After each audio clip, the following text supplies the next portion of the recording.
and my colleagues brilliantly spoken already about the many aspects and the components of the hybrid war. I would first of all agree with you, as you started with Ecclesiastes, saying that nothing is new under the sun.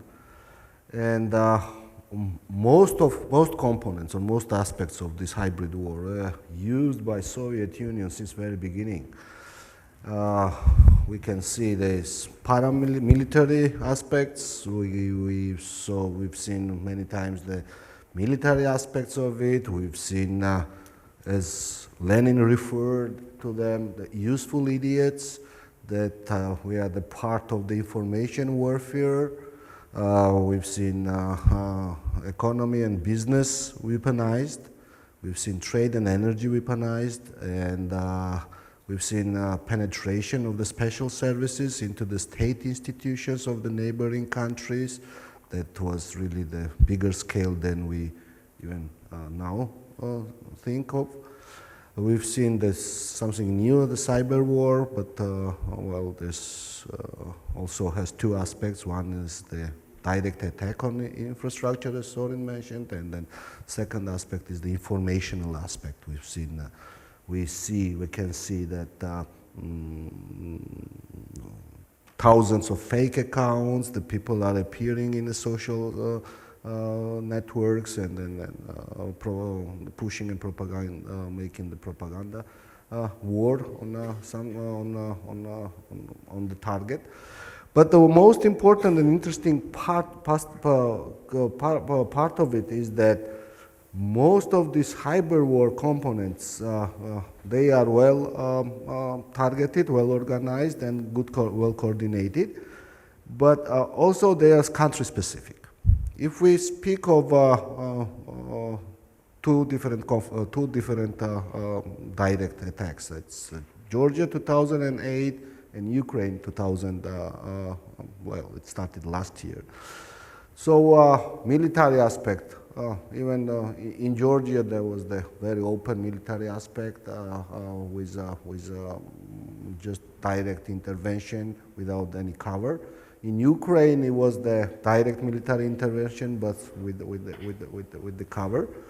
But also the paramilitary component, and then Russians were, Soviet Union was doing it for a long time, and then Russians were doing it in Georgia, in Abkhazia, South Ossetia, creating of these paramilitary groups, and then encouraging them and supporting, supplying. But also as of non-military aspects, also those aspects, as it is understood in Russia, they are, it's a competitive advantage of totalitarian system over the liberal democracy. Liberal democracy cannot tell businesses to go somewhere and finance particular NGOs. Or you can't use all media as your information warfare. So those tools are considered, those aspects are considered as an advantage of authoritarian system over the liberal democracy, and then they are very widely used. As of ends, of course, in general, it is to challenge European order, establish the dividing lines, but it's not the final end. Probably that to create the situation when the continent is more vulnerable to the permanent crisis. So much less efforts are needed to create the crisis, and therefore, I mean, to play this, and we've seen it in Soviet time, and again, nothing is new under the sun. So this is, I feel that it's again the end for this strategy. Also, the part of this strategy and information warfare is targeting NATO. Targeting NATO as a in the diplomatic circles, you can frequently hear that Russia is afraid of NATO encirclement, and then the NATO. In fact, NATO does not represent a direct or even indirect threat to Russia. Even I would go further, and then as many of my colleagues are saying that even the most stable borders Russia has, they are with the NATO countries. And I mean, open military confrontation with NATO is really unthinkable. I cannot even think of 28 nations just getting together in Brussels headquarters and deciding to launch a military offensive. That's really unthinkable, and I don't think that someone in Russia is that naive to believe in it. The problem is that for Russian regime or the current regime is that NATO is just decreasing, cutting down the number of hybrid warfare tools Russia has to influence its neighborhood. And that's right, in transatlantic unity, they see the major threat to their ability to wage hybrid war over on their neighbors. So I think that that's why the primary target of the information warfare is NATO and the transatlantic unity in general.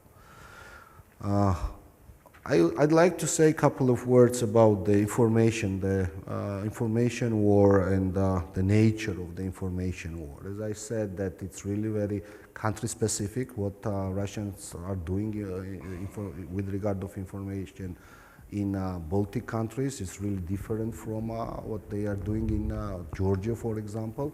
While if they rely on the Russian-speaking media, in the countries where they have Russian-speaking minorities, then they are creating the Georgian or Azerbaijani language sources in other countries. Media outlets, the creation of the media outlets, supporting creating the so-called civil society organizations with the aim of so promoting the ideas of, well, sometimes even messages, if you look on the messages are also diverse.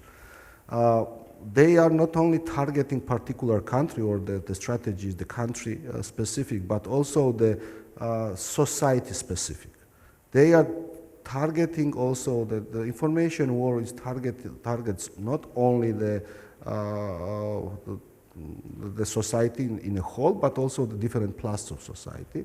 You can see in the information war there's some kind of, I don't know, some messages that are really bordering with the craziness or the very marginal messages, with rather balanced messages, so that are targeting a different class of the society. So I think that, but nevertheless, they are not less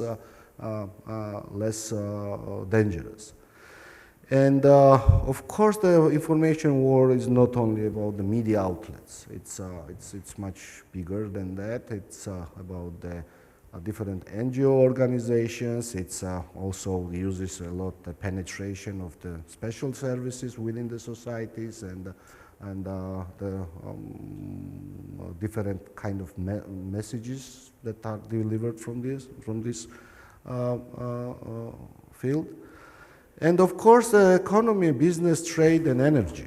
Those are also the tools for, and energy infrastructure, for example. It's really very widely used. We all remember this gas or the pipeline wars, the trade also, and also some companies are vulnerable to it. So you can't enter Russian market without clear and very clear content from the Kremlin.